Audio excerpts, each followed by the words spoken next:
armağan bolup kalı yüreğimde, aşkın yara salıp yanar yüreğimde, kalım içeri.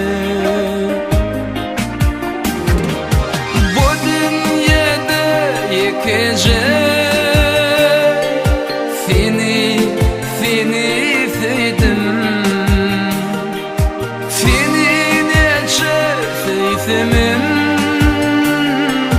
asla sevgimi duymadım. Eden arzularım kıyır bari, yürek gece gündüz çeker bari. Sevgim armağan bolup kalı yüreğimde, aşkın yara salıp yanar yüreğimde, kalım içeri.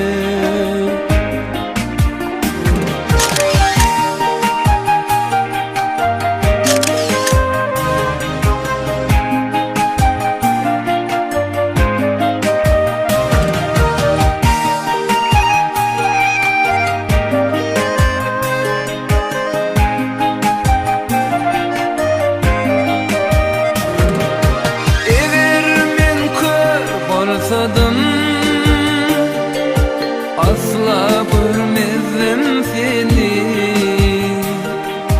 baş yürek vursadım,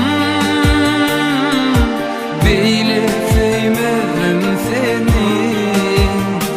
Eyvana bayı düşer dediler, sen hem onda bağının var dediler. Şanlı acı yaşlar dolu gözlerimi, yürek para bulup içten sözlerimi, kalım içeri.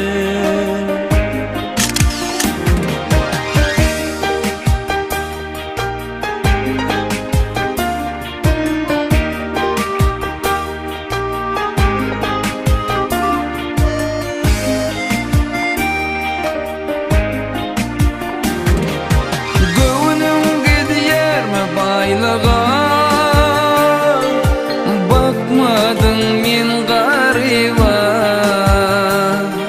sen aşkında kuyfenim, bir düşmedim yadıma.